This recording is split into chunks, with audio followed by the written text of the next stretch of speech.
Shalom, perkenalkan, nama saya Shirley Dila Aluman. Saya dari Institut Agama Kristen Negeri Kupang dengan Prodi Pendidikan Penyuluh Agama kelas A semester 5. Tugas ini untuk memenuhi mata kuliah Pemahaman Individu dengan dosen pengampu Ibu Iren Elvira Daik MPSI. Nah, pada kesempatan ini saya akan menjelaskan tentang metode memahami emosi individu. Kira-kira apa sih yang ada dalam metode pemahaman emosi individu itu? Nah, yang pertama adalah pengertian emosi. Nah, dalam pengertian emosi terdapat dua bagian, yaitu ada respon psikologis dan juga fisiologis. Nah, kedua hal ini muncul sebagai reaksi terhadap stimulus tertentu.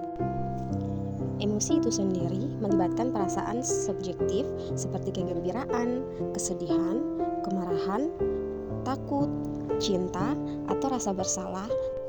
Respon fisiologis seperti peningkatan denyut jantung, pernapasan yang cepat, keringat berlebihan, atau gemetar.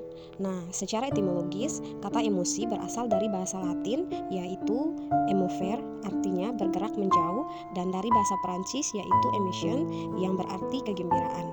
Nah, emosi ini merupakan bagian alami dari kehidupan manusia yang memainkan peran penting dalam pengalaman dan perilaku sehari-hari. Yang kedua adalah emosi dasar manusia. Nah, emosi dasar manusia dikategorikan sebagai emosi yang dianggap universal dan menjadi inti dari berbagai perasaan.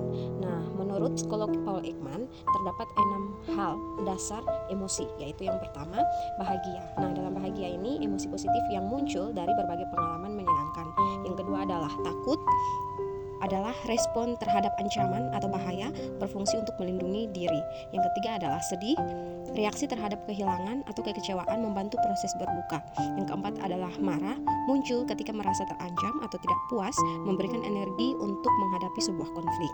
Yang kelima adalah terkejut, respon terhadap kejadian tak terduga, meningkatkan kewaspadaan. Yang terakhir adalah jijik, reaksi terhadap hal-hal yang dianggap menjijikkan, membantu menghindari risiko kesehatan. Yang ketiga adalah komponen atau aspek emosi. Nah, dalam komponen atau aspek emosi ini terdapat 3 bagian. Yang pertama adalah afeksi atau perasaan, berkaitan dengan perasaan subjektif. Yang kedua adalah psikomotor atau pola tingkah laku yang melibatkan pola atau perilaku fisik.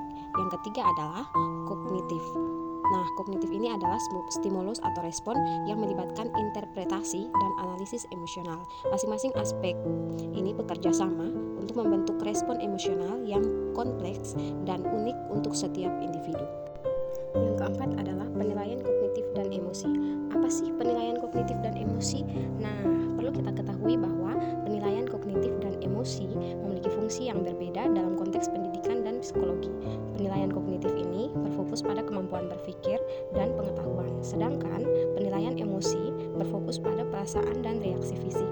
Meskipun kedua jenis penilaian ini berbeda, tetapi mereka saling melengkapi dalam memahami perilaku manusia secara holistik. Kelima adalah dampak emosi manusia. Nah, mari kita melihat emosi memiliki dampak yang signifikan pada berbagai aspek kehidupan manusia.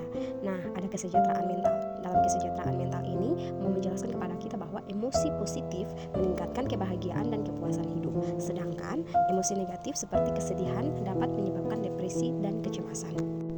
Adapun kesehatan fisik.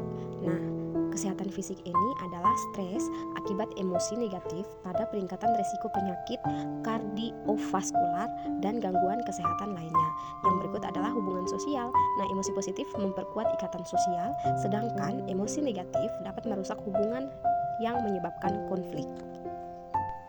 Yang berikut adalah pengambilan keputusan. Emosi yang kuat dapat mempengaruhi kemampuan berpikir rasional dan pengambilan keputusan.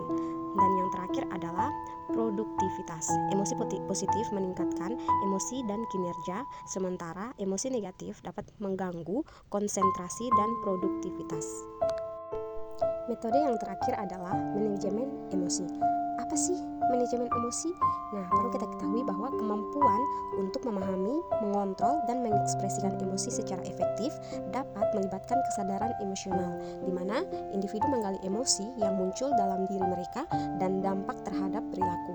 Nah, manajemen emosi juga dapat mencakup penghindaran reaksi impulsif dan pemanfaatan emosi untuk mengambil keputusan yang positif. Dengan manajemen emosi yang baik, seseorang dapat meningkatkan hubungan sosial, mengurangi stres, dan beradaptasi dengan berbagai situasi. Kemampuan ini sangat penting dalam kehidupan sehari-hari dan dapat dilatih melalui berbagai teknik dan refleksi diri. Demikian materi singkat dari saya. Terima kasih. Shalom.